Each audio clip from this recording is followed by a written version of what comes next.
Enter into communion with Starfire Wisdom teachings shared with us by Luma Lor. Let the Starfire teachings burn through storylines that have anchored into our fields around birth and see our powerful way to reclaim our birth energies. Due to the magnificent and abundant content, we have split this into 2 episodes. Part 1 is presented here in episode 44. Be sure to continue listening to the full interview by listening to Part 2 in episode 45. Honor yourself, celebrate your strength, empower your transformation with your Yin-care. This is the Yin-care Podcast, and I'm your host, Margaret Jacobson, the Mother Rising.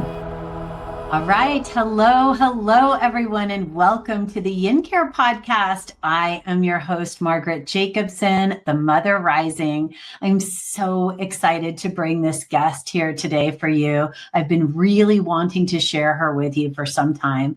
This beautiful woman is a true divine soul sister of the Adamantine kind. And don't worry, you'll know all about Adamantine after watching this episode or listening to it. In fact, she was referenced heavily in episode 38, the Starfire Wisdom with the Diamond Dolls, because she is the author, along with the guardians, of a very powerful and life transformative book, Starfire Wisdom. Luma Lor is an intuitive oracle called Oracle Pegasus, a spiritual teacher, a workshop facilitator, ceremonialist, award-winning composer, performing artist, and mother. She is the author and teacher of the book Starfire Wisdom, the Adamantine tablets of Diamond Consciousness teachings, and is the founder of Starfire Wisdom Academy. For over 30 years, she's been serving clients and students in life transformative and higher education. She has participated and facilitated hundreds of indigenous ceremonies, and her Cherokee ancestors claim to be descendants of the Star Nations. She composed the divinely inspired musical score for the critically acclaimed rock opera Magdalene, Woman of Light, about the return of the divine feminine. Luma studied self-inquiry meditation in India with self-realized master Sri Papaji, a disciple of Sri Ramana Maharshi, who blessed her to further teach self-awareness to Westerners. She has been featured on TV and radio at live events, including the Whole Life Expo and PBS TV. So without further ado, I would love to welcome in Luma Lor. Welcome, Hi. Luma. Hi, it's so good to be here. What a wonderful presentation. Thank you. You're so welcome. It's so lovely to have you here. I know we really wanted to have you on earlier because we were too anxious. We had to wait for your schedule to line up. So we had to do the Starfire reading first. Well, it was a good warm up for me too. Great. I just am so pleased to be here with you and the viewers, and I already feel a group here, and I appreciate that very much. Yeah. Wonderful. Well, I was going to share with everybody that we're going to get into this book today. And one of the things that is really expanded upon a lot in the book is the power of sound and frequencies. And so I am actually studying with you, Luma, and for everybody so that they can know the Golden Voice classes. And you requested that we start with a chant that I've shared with you to open the portal for today. Shall I go ahead and do that? Please bless us with your beautiful voice. Oh, all right. I would love to. So let me just share with everybody a little bit about what this is. I'm going to share a Hawaiian Oli. It's also a chant, and this chant is frequential and multidimensional in nature. It was written by a woman named Auntie Edith Kanaka Ole, and she was born in 1913, and her sacred complete fulfillment was in 1979 at the age of 65. You'll find very simplified meanings of this Oli online. And so I'm sharing with you here what my experience of this Oli truly is. This Oli is sung frequently at the start of gatherings, ceremonies, or any time guidance is sought. So I feel it to be incredibly appropriate opening to our journey today with Luma and the Guardians. So it is a request for guidance, implying that we already know that we are not alone. And we have access to multidimensional guidance that is very specific to what we need individually. I believe Auntie Edith created this from her own inner longing and gifted it to the world. And my personal experience with this is that it reaches out to all of the fabric of who we are. So not really using the words higher self, but just that this is a way to connect that really initiates and exponentiates your own connection with your womb wisdom and intuition as well. And that's what this has been for me, really actually a huge activation for me, a cervical activation as well as a vocal activation. And it has deep energetic ties to Lemurian timelines. And Auntie Edith was a wisdom keeper of Oli and in hula. And you will see that as I share this with you, it may not just be in sound, but movement that comes through. So if you want to just sort of feel yourself getting comfortable where you are and feel how you're able to ground in through your feet and just taking a few deep breaths deep into your womb and into your belly. And even I'm just feeling actually into your breasts and all of your feminine aspects and just really feeling all of who you are in this embodiment. And just as I sing this to you, feel the sound frequencies activating multi-levels for you.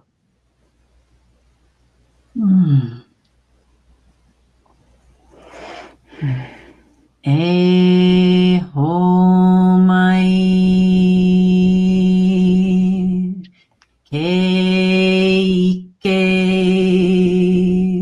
Mai Luna Mai, Ona Me Ona Noia, Ona Mele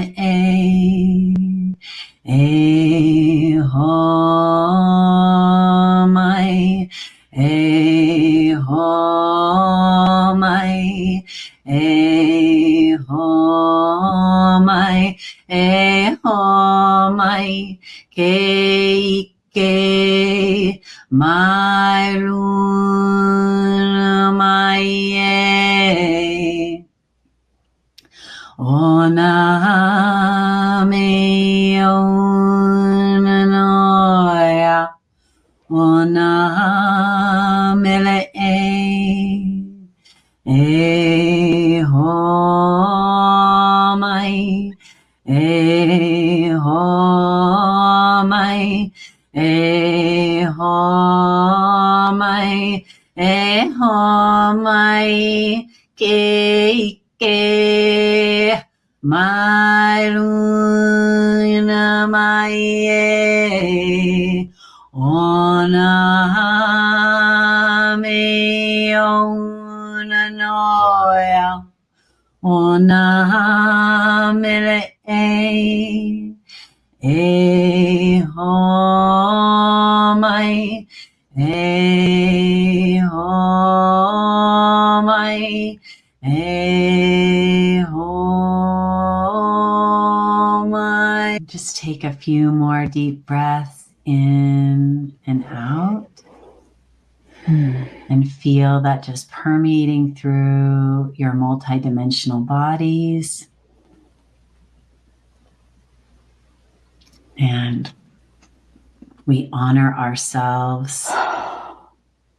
And we are grateful to come together today to expand the awareness of what Luma and Oracle Pegasus bring to us in sharing Starfire Wisdom, the Adamantine tablets of Diamond Consciousness teachings. And that really is a sacred offering. So it's my wish that it was felt and experienced for everyone. I just want to share briefly what the translation is, what my translation is.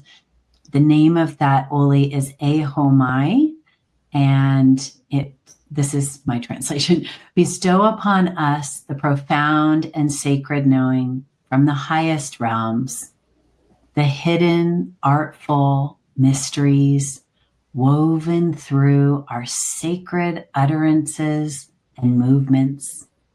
Bless us with this revelation. Bless us with this revelation. Bless us with this revelation. With this Oli, we are granted a gift, a transmission, a spiritual awakening that connects you to the source of all life.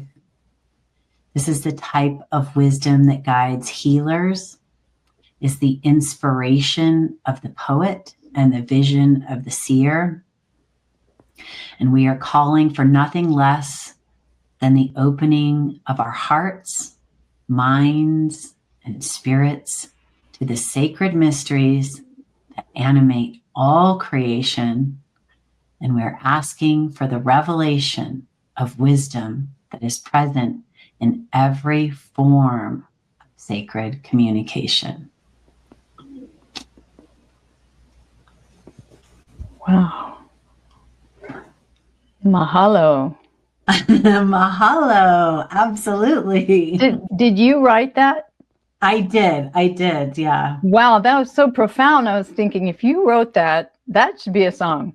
those are lyrics to be sung. I feel like it just, as it came through, it was an interesting process as it came through.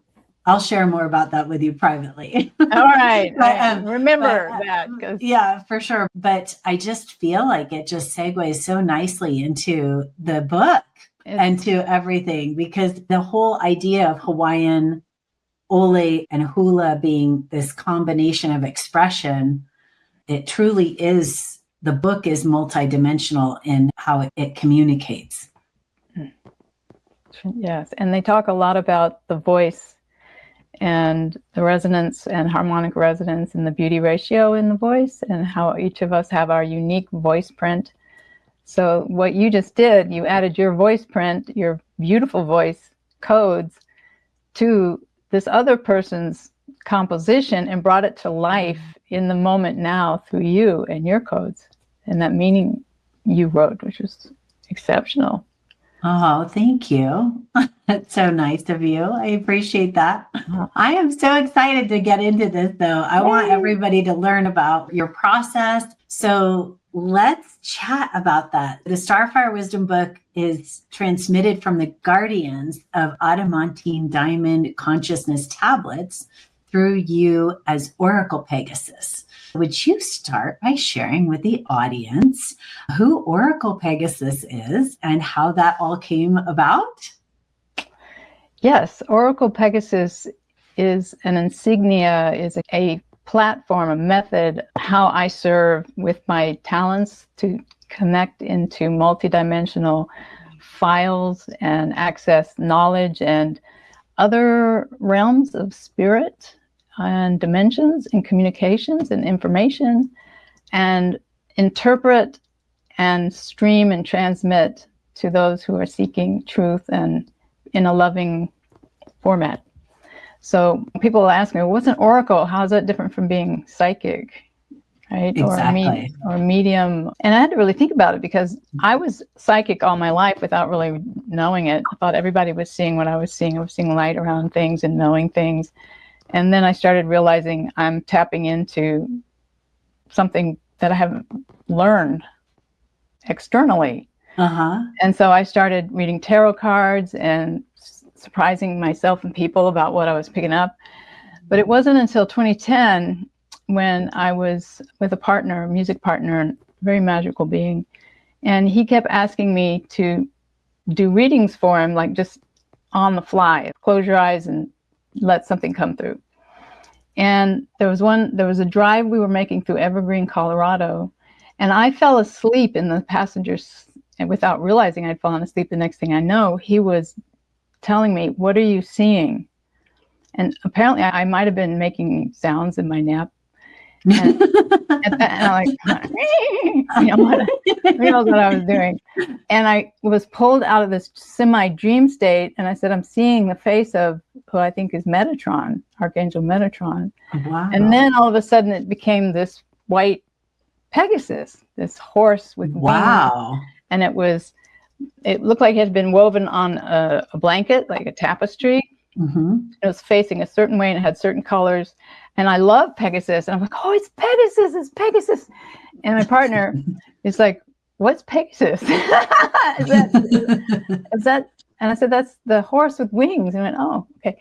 And so I woke up and he started asking me more questions. And I started knowing things about his life that no one else knew. Like it just started coming through me.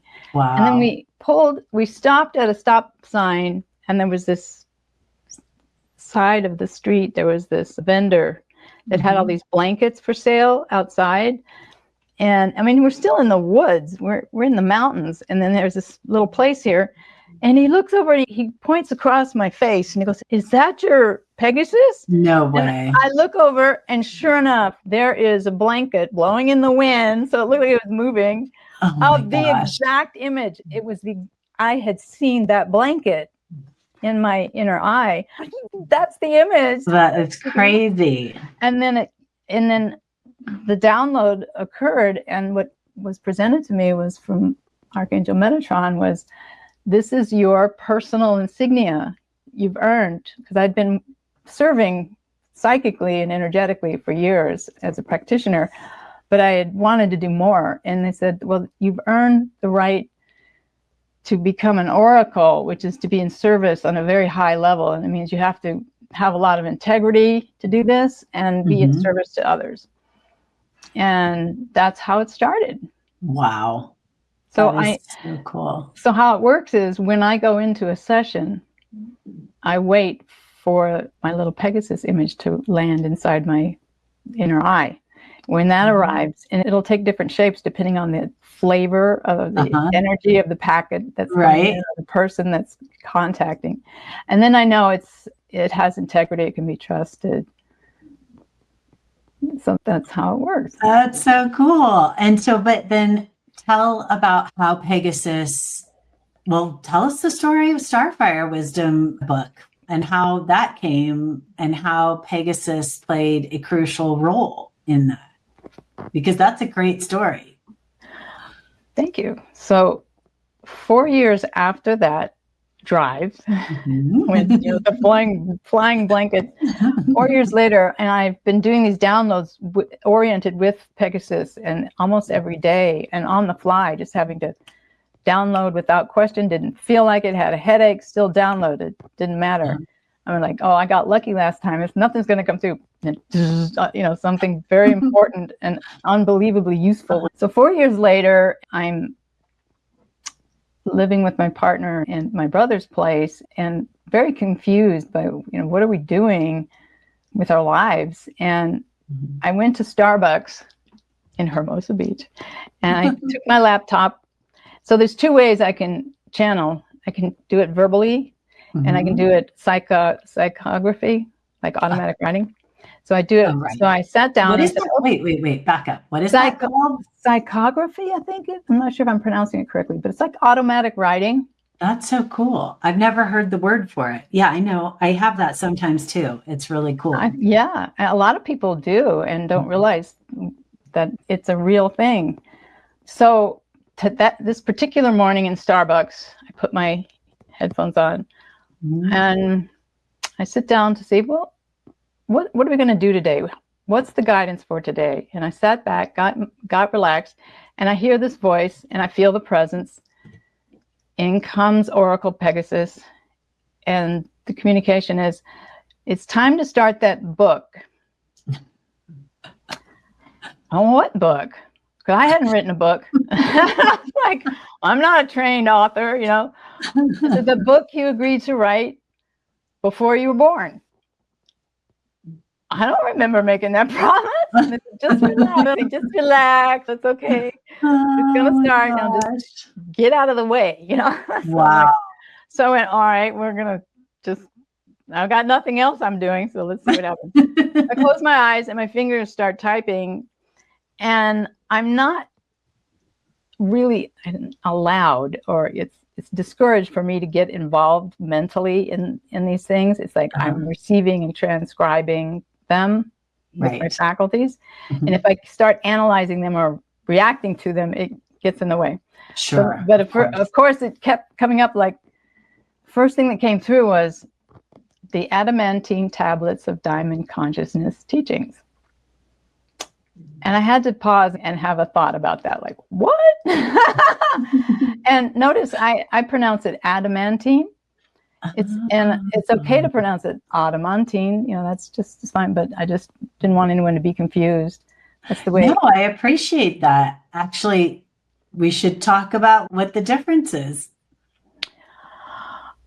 The beauty with these frequencies is it's how you interpret it. And I can say, this is the intention. And then you have your own experience is very important and very valid. So that your group is saying Adamantine, there's something there, like it goes back to maybe old European quality of language, which has its relevance maybe with you. The way it came through for me is Adamantine. It has the word Adam, like the Adamic race. That's what I was wondering. Yeah. And Adamantine is connected to the diamond. They have a very similar root etymology that means invincible. The diamond is the hardest substance. And that's why the guardians chose that word, the Adamantine tablets, because it's another form, a word used with diamonds that means invincible. So when you attain diamond consciousness in this teaching and in a lot of other cultures, it means it's invincible. You've earned that knowledge by direct experience and the aha, like, oh, and then it's yours. It's like no one can take that aha away because now it's yours, right? That's Adamantine. That's part of diamond consciousness. I love moving through the day, honoring all of who I am as a woman. That can be a challenge when imbalances such as damp heat, or toxic heat rear their ugly head vaginally, and issues such as yeast infections, bacterial vaginosis, and even HPV creep in. When our sensitive tissues are off, everything is off. All the tools I may have in my repertoire to ground and center go out the window, and I feel myself coming slightly unglued, to say the least. Everything is so incredibly uncomfortable. But I was tired of finding product after product that completely obliterated all of a woman's microbiome, and honestly was worried for all the other strange but natural culinary items I was testing out inside my vaginal cavity. It seemed wrong to kill all the bacteria off and then work to build a healthy vaginal microbiome back up again. That's one of the many reasons I absolutely love Yin-care's herbal wash. Research at the universities in China showed at the Petri dish level that at a 10 to 12% dilution, Yin-care's herbal wash would lyse all yeast cells and other bacteria while still allowing lactobacilli to continue to proliferate. This incredible Taoist formula gently nudges the vaginal microbiome back into balance. Not to mention, it feels amazing. Its cooling properties not only cool the very upset sensitive tissues, but cools my head and allows me to come back into my body and ground into my life and purpose once again. If you've never used our wash and you plan to use it vaginally, be sure you purchase the combo pack that includes both the 180 ml bottle of Yin-care's herbal wash and the 100 ml vaginal applicator. We now sell the bottle in two sizes, 100 ml and 180 ml bottles. So head on over to yincare.com. That's yincare.com. And by the way, Yin-care's herbal wash feels excellent after some rather hot and heavy lovemaking, or even at a less sexier time, but incredibly important, postpartum. Yin-care's herbal wash is excellent for postpartum care to cool things off, while also offering antimicrobial and antibacterial properties. So get your hands on some Yin-care's herbal wash today. Restore, rejuvenate, and refresh with Yin-care.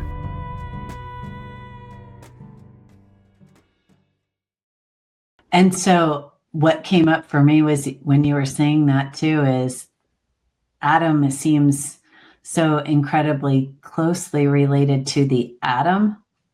Yes. ATOM. Yes. Is there something in that? Always. There's always the play on words. That's why it's important to read the book out loud as well as see the written word, because when it's written, it's kind of locked into these characters.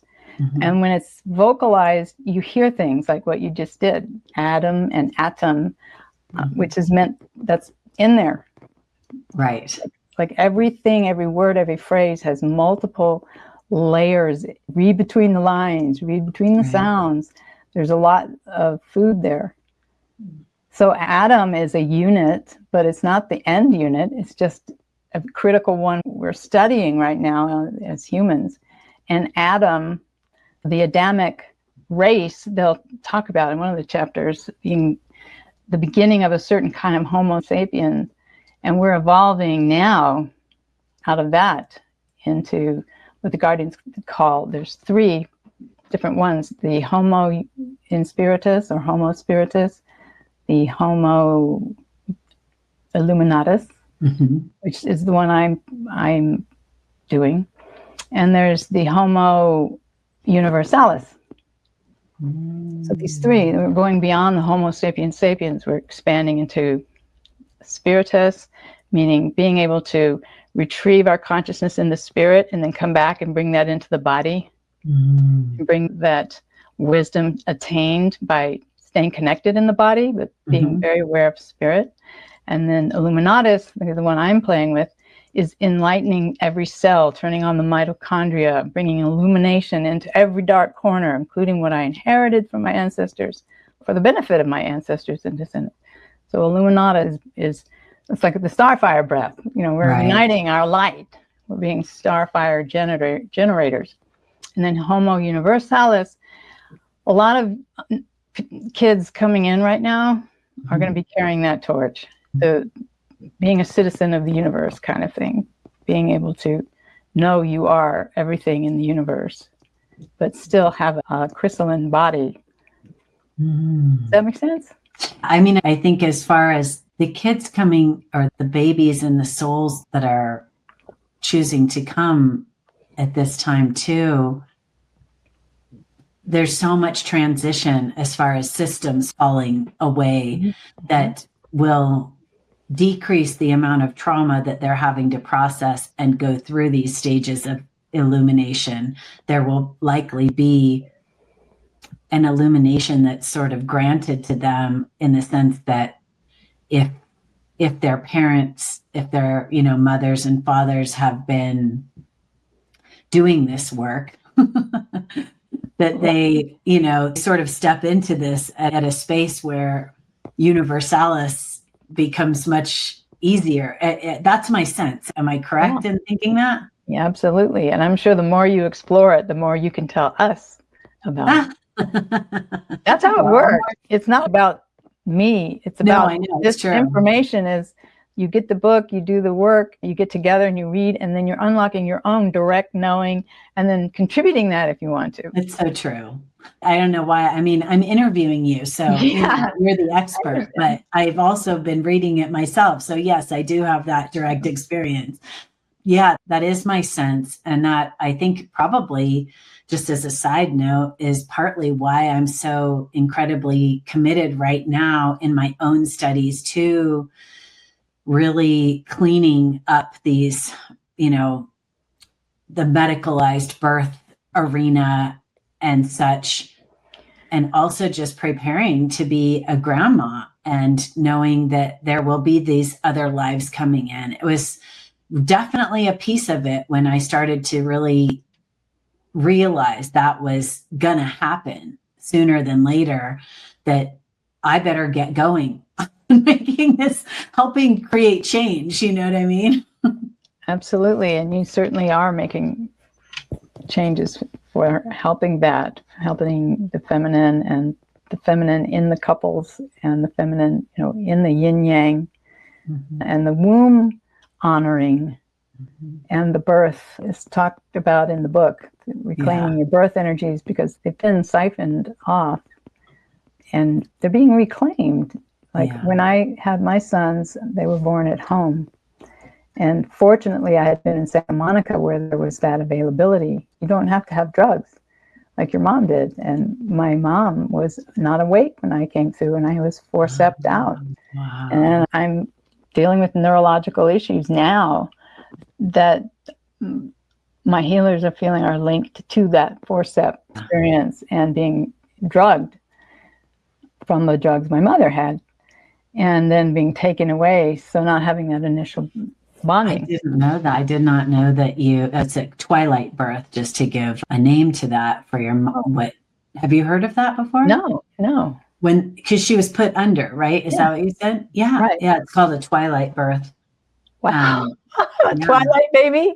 Yeah. I mean, there's a positive spin. It's kind of a cool word, but it's a terrible thing they did. Yeah, there's so much in that. There's so many ways that we could go. We're going to have you back. I'll come back. Because there is so much to explore in birth trauma and birth reclamation. And that's what we're going to be talking about too. We're going to go into some of those teachings, but I do want to cover who are the guardians so that everybody knows. It'd be good for them to hear it from you. Thank you. I'm feeling them here. If I say this often, if energy could smile, they're smiling. And there's a sense of presence. And at first it was kind of difficult to go, I'm relating to a consciousness without a form. And then the more I relate to these beautiful beings, the more I realize that's more natural than relating to a form. The form is just an illusion of expression of something else. So that's now I have a fun opportunity to try to explain that to y'all. And probably a lot of the listeners have experience with this, but let's see if I can explain it. So they are in the same ocean as we are, and the same ocean as our consciousness, and they have a center to their consciousness that is connected very awakenedly to all the dimensions, and they come together through an affinity to help budding cultures and races and worlds that are ready to birth their true selves and become sovereign contributors in the universe, in the galaxies in the universe. So I asked them once, can you tell me a little more about who you are? Because I can just feel you, and I feel like I don't need to know that, but people ask. So can you give me a sense of, like, have you ever had a body like us? Were you reincarnated on Earth, or are you on another planet? And they responded they gave me an image, which is, they said, this is the closest image we can give you that you can relate to, like in my conscious memories, to give you an idea of if we had a physical body, it would be sort of like this. And it was a sphere that was like a weeping willow that was glowing, like this beautiful weeping willow that goes up, and then the branches arch out and then cascade down towards the roots, which are there in the earth, receiving that energy down into the bottom and sending it back up again. So it's making this toroidal field, but it's like this network of glowing neon lights and this movement both ways. And it's like that's their nervous system or something that on other dimensions. And they can tap into, through that, they can tap into many dimensions and express themselves. So their expression through me is the Starfire Wisdom through Oracle Pegasus, and these gifts, these exercises, and there's more books that want to come through too. So does that make sense? Yeah, I mean, the visual that came to me was from Avatar. Avatar, right. Exactly. Like that artist got the memo. Definitely. So, I mean, because that was so stunningly, such a the beauty of the imagery in that film was so stunning too. Yeah. And actually, that's a great segue into, we're going to talk about some favorite quotes and things, but talk about the beauty codes, because the beauty codes are a huge part of the Starfire Wisdom book. What are the beauty codes and why are they so valued, and how do people access them? Well, it's something that goes back in many lineages that understood it. It's a ratio of beauty. Leonardo da Vinci knew about it and used it. A lot of artists use the beauty ratio in their expression, architecture. And it's like the Fibonacci spiral or the golden mean, this sacred movement of the spiral that you can find in nature. And when it's alive, it moves. So that relationship is a natural harmonic of the universe that we're calling beauty. And it's something like to deepen about that. It's not a surface beauty. It's a deep intrinsic harmonic relationship and ratio of an expression. So you can have beauty in your voice, the way you're using your voice, and set up that it flows with a certain harmonic. Architecture, color can have the beauty ratio in it. And there's probably people listening right now that go, oh yeah, I can relate to that. Like in the rose, there's a beautiful ratio in the way it opens and the way its petals relate to each other. And so the beauty codes are in us as creators. Mm. So when we know that, and some people just naturally do it, we create beauty in the world for others to experience and get inspired by. And beauty is healing. Mm. So when we witness anything beautiful, when we witness something with the harmonic, we go, wow, it just stops us in our tracks, like a gorgeous sunset. Mm. That has healing codes in it. So beauty codes have the codes to restore health and wholeness. So creating beauty, focusing on beauty, and saying, hey, isn't that beautiful, to someone else, and sharing beauty is healing. We just read that in our book reading group, The Diamond Dolls, a couple weeks ago. And so I was telling them how at this time of year, just a couple weeks ago, the field will be full of dandelions. They're so beautiful. They're these beautiful little yellow, they're so bright and gorgeous. And then Carly had a couple years ago, she wanted to collect them and make this fermented, there was some kind of fermented beverage that she thought would be good. And so, of course, they can turn pretty quickly. And we missed our moment and they went away, right?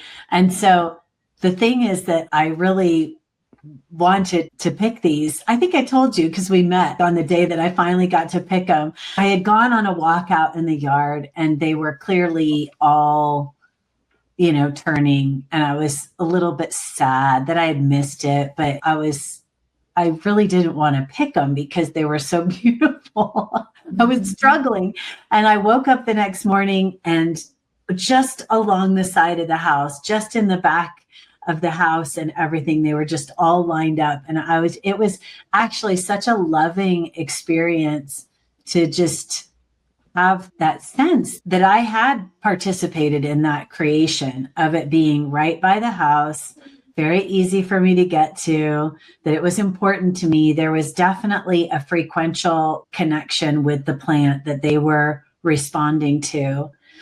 And that I got to have this beautiful opportunity to just be with them and pick them and thank them. And, now I'm drying them out and I'll make some tea with the flowers, which I think is fun. I'm not going to do this fermented beverage thing, but, but anyway, it is really a joy to just approach life with appreciation of beauty around you. Yeah, notice how you feel. If you're feeling down or scared or anxious, just look for something that brings up that feeling of, wow, that's beautiful. Mm-hmm. And if you can't see anything around you, if you're in a hospital room and there's just really nothing you can find, See if you can remember a beautiful phrase from a song, like the Hawaiian chant you do, and chant it and focus on the beauty in it. And that will help you shift your frequency. I love that. That's so good. That is a great segue into one of your favorites. And it's also Pat, who couldn't be on the Diamond Dolls episode 38, but one of her favorite quotes as well, which is the "be kind to your kind." Let's start with this one. Okay. Do you want to read it to us? Can you see that? Or do you want me to read it? How about I read this one? Okay. Okay. So be kind to your kind, for all life form streams have a place and a purpose somewhere, sometime. And if they feel alien, then they must be far from home. Have compassion, and simultaneously you will be given the guidance to activate a clear discernment of boundary, to collect and maintain your field of influence without dilution of others' diminished consciousness, energies, and choices. So be kind to your kind. I want to make a t-shirt. Yes, we definitely need a Starfire Wisdom t-shirt. That would be very cool. Yeah, that's on the list. This is powerful, though. I was just listening to this. There's an interesting movement at the same time that there's this free birth movement going on. There's a movement of doulas who are really reclaiming their ability to be advocates for their clients, the women that have hired them to participate or to be part of their birth. And they have been, just a brief background with them, as you may know, but when they go into the hospitals, they have been told that they have no authority to speak on behalf of the birthing mother, even though they've been with the mother throughout the pregnancy, developing a deep relationship with her. And they feel like, or they've been taught even in their doula training classes, that they have to go along with the medical staff. But there's a whole new group that is training to basically be full advocates for these women.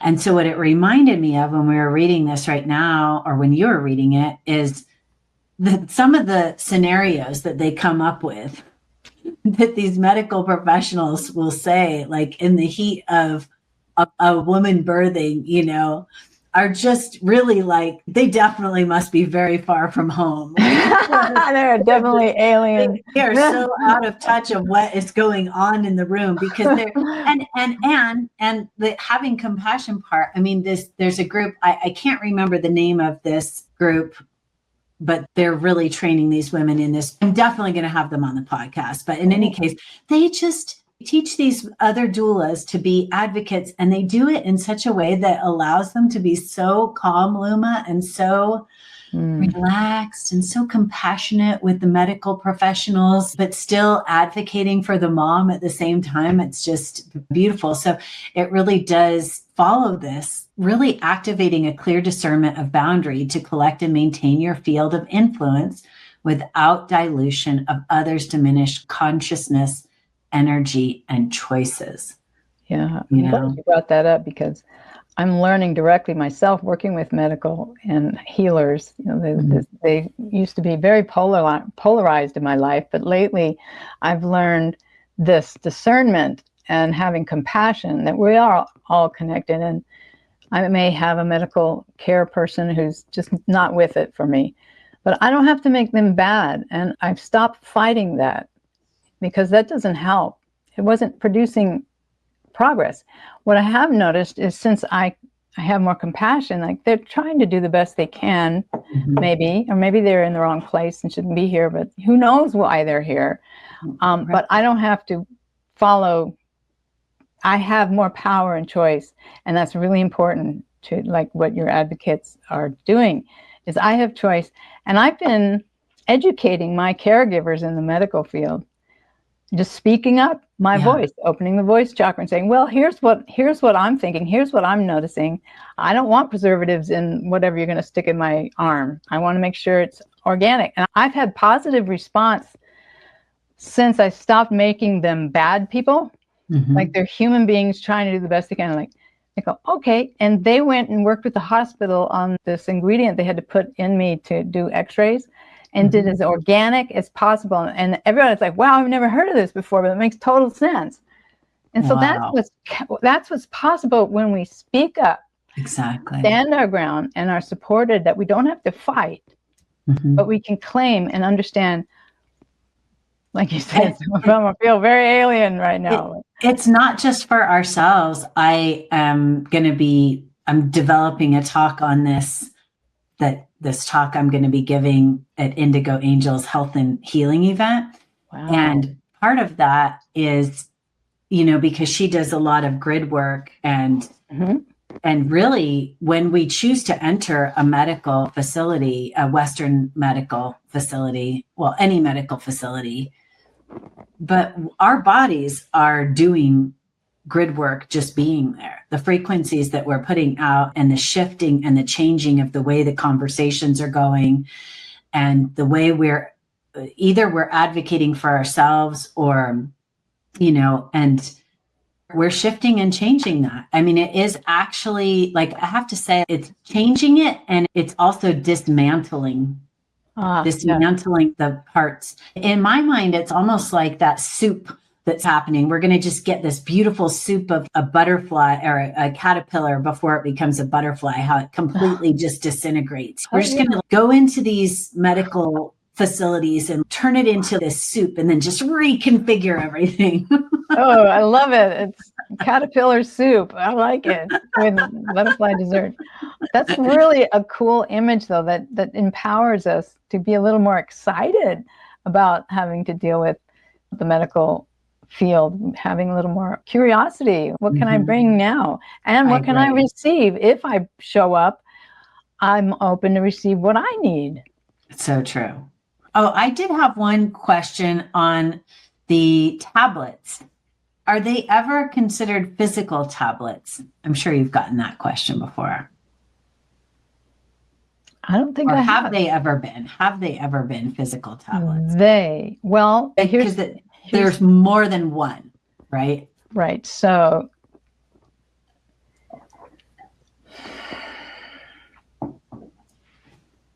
there are multiple expressions